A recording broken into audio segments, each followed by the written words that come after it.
அஸ்ஸலாமு அலைக்கும் வரஹ்மத்துல்லாஹி வபரகாத்துஹு. அன்பார்ந்த இஸ்லாமிய உறவுகளே, சொந்தங்களே,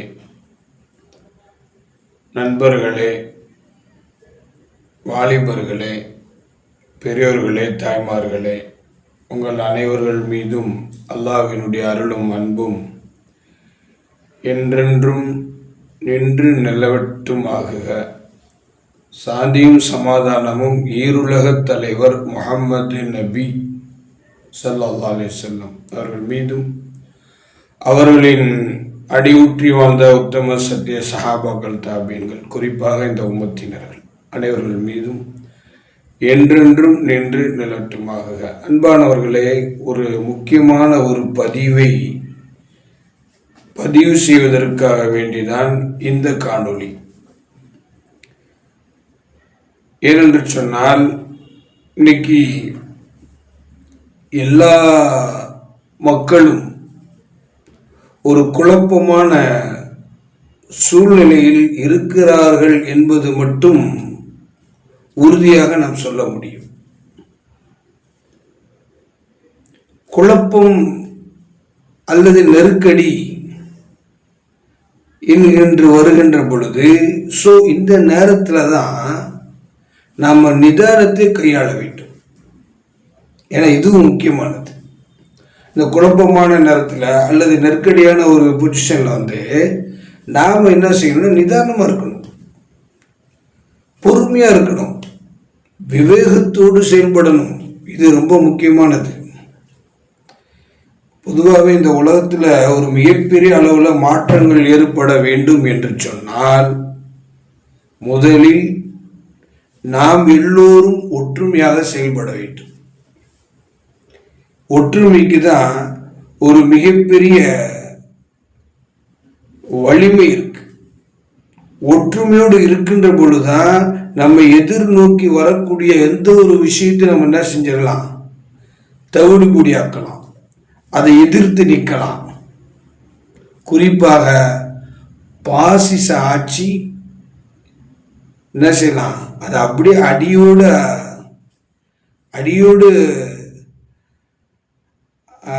தகர்த்து எறியலாம்.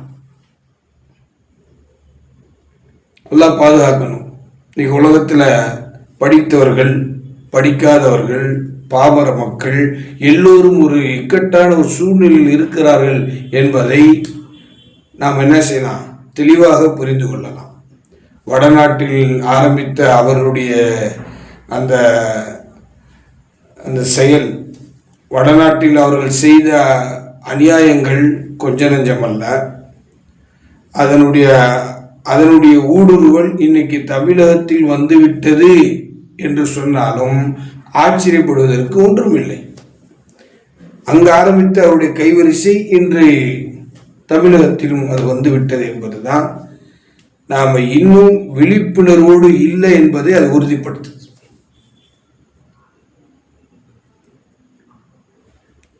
ஏமாறுபவர்கள் இருக்கின்ற வரை ஏமாற்றுபவர்களும் அவ்வப்போது தோன்றிக் கொண்டுதான் இருப்பார்கள். முதலில் நாம் உஷாரா இருக்கணும். நாம விழிப்புணர்வோடு என்ன செய்யணும்? ஒவ்வொரு விஷயத்தையும் நம்ம காய் நகர்த்தணும். ஒற்றுமைக்கு தான் இன்னைக்கு வேல்யூ இருக்கு. தனித்து செயல்படுவதனால எந்த பிரயோஜனமும் இல்லை என்பதை முதல்ல விளங்க வேண்டும். ஏன்னா அல்லாஹ்வுத்தஆலா குர்ஆன்ல வஅதஸிமு பிஹப்லில்லாஹி ஜமீஆ, அல்லாஹ்வினுடைய ஒற்றுமை என்கிற கயிற்றை பற்றி பிடியுங்கள் என்று அல்லாஹ் சொல்றான். முதல்ல நம்ம இடத்துல ஒற்றுமை இல்லை. அதனால இன்னைக்கு உலகத்துல நிறைய விஷயத்துல பிளவுகளும் விரிசல்களும் நெருக்கடிகளும் அதிகமாயிடுச்சு. ஒற்றுமையா நம்ம எல்லா விஷயத்திலும் செயல்பட்டோம் அப்படின்னு சொன்னா, நாம் எந்த ஒரு துறையில் போய் நம்ம என்ன செஞ்சாலும், கால் வைத்தாலும் அதில் நம்ம என்ன செய்யலாம்? சாதிக்க முடியும், வெற்றி பெற முடியும். அதுக்கு முக்கிய காரணம் ஒற்றுமை. யதுல்லாஹி அலல் ஜமாஅ, இறைவனுடைய கரம் ஒரு குழுவின் மீது இருக்கு, கூட்டத்தின் மீது இருக்கு என்று சொன்னார்கள் நபி நாயகம்.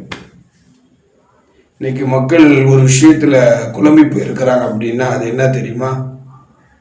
SIR, எஸ்ஐஆர் போன்ற சட்டத்திட்டத்தை கொண்டு வந்து அதற்கென்று ஒரு ஃபார்மை ரெடி பண்ணி அந்த ஃபார்மை ஃபுல்லப் பண்ண சொல்லி எல்லா மக்களும் என்ன செய்கிறாங்கன்னா அந்த ஓட்டு என்கிற உரிமையை பறிப்பதற்காகத்தான் இந்த எஸ்ஐஆர் போன்ற விஷயங்களை கொண்டு வந்திருக்கிறார்கள் என்பது மட்டும் உறுதி. இதற்கு முன்னால் சிஏஏ, என்ஆர்சி போன்ற விஷயங்களை கொண்டு வந்தாங்க இந்த ஒன்றிய அரசு. அதற்காக வேண்டிய மக்கள் எல்லோரும் எல்லா இடத்திலும் போராட்டங்களும் ஆர்ப்பாட்டங்களும் தொடர்ந்து செய்து கொண்டே இருந்தார்கள். அந்த விஷயம் ஒரு கட்டத்தில் அது அப்படியே பெண்டிங் ஆச்சு, அது அப்படியே நிலுவையில் தான் இருக்குது. இப்போ அதனுடைய மறு உருவம் தான் இந்த எஸ்ஐஆர். குறிப்பாக சொல்லப்போனால் இந்திய குடிமகனுடைய உரிமைகளில் மிக முக்கியமானது ஓட்டு உரிமை. அந்த ஓட்டு உரிமையை பறிப்பதற்காக இவர்கள் போட்ட திட்டங்களில் இதுவும் ஒன்று என்பது நிதர்சனமாக அது இப்போ உண்மையாகி கொண்டே வருது. எஸ்ஐஆர் அந்த ஃபார்மை ஃபுல்லப் பண்ணக்கூடியவங்க தயவு கூர்ந்து அந்த விஷயத்தில் உங்களுடைய ஓட்டு உரிமை அப்படிங்கிற அந்த ஓட்டு ஐடி இருக்கும் இல்லையா, ஸோ அதில் என்னென்ன அட்ரஸுகள், பேர்கள் எல்லாம் அதில் எப்படி இருக்கோ அதே நாம் என்ன செய்ய போகிறோம், அவங்க கொடுக்குற அந்த ஃபார்மில் நம்ம அந்த விஷயம் எல்லாத்தையும் என்ன செய்வோம், பதிவிறக்கம் செய்வோம். அதை நம்ம அந்த ஓட்டு ஐடியில் என்ன இருக்கோ அது அப்படியே இதில் நம்ம எழுத்து மூலமாக நம்ம எழுதி தரப்போகிறோம். ஸோ அதனால் இந்த விஷயத்தில் நம்ம ஜாக்கிரதையாகவும் விழிப்புணர்வோடு செயல்படுவது அது எல்லா காலத்திலும் அது உகந்தது என்பதை மட்டும் நம்ம விளங்க வேண்டும். ஆக எல்லாமுள்ளெல்லாம் இந்த உலகத்தில் வாழும் காலமெல்லாம் நம்மை எதிர்நோக்கி வரக்கூடிய எல்லா சவால்களையும் நாம் முதல் எதிர்த்து நிற்கக்கூடியவர்களாக, அதற்கு என்று ஒரு பக்க பலம், அதற்கு என்று நமக்கு என்ன இருக்கணும், ஒரு ஒற்றுமை இருக்கணும். இன்னைக்கு எல்லா விஷயத்தையும் நம்ம சாதிக்கக்கூடியவர்களாக இருக்க வேண்டும் என்று சொன்னால் முதலில் நமக்குள் ஒற்றுமை இருக்க வேண்டும்.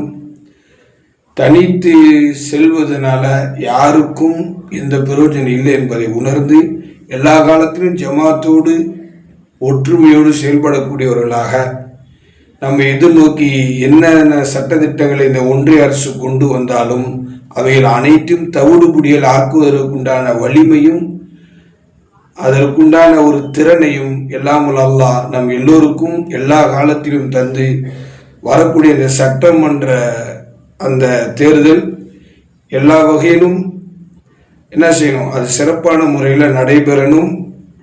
அதன் மூலமாக இந்த தமிழகத்தில் நல்ல ஒரு ஆட்சி அமைவதற்குண்டான வழிகளையும் அல்லாஹ் தஆலா என்ன செய்யணும், லேசாக்கி தரணும். குறிப்பாக இந்த பாசிச ஆட்சி வேண்டாம். மக்களுடைய நலனில் அக்கறை கொண்ட நல்ல தலைவர்கள் மட்டுமே இந்த உலகத்தை ஆட்சி செய்வதற்கு எல்லா காலத்திலும் தகுதி உள்ளவர்கள் என்பதையும் நாம் இந்த காணொலியில் பதிவு செய்வோம். அதற்கு அந்த எல்லாம் அல்லாஹ் அருள் புரிவானாக, கிருபை செய்வானாக. அஸ்ஸலாமு அலைக்கும் வரஹ்மத்துல்லாஹி வபரகாத்துஹு.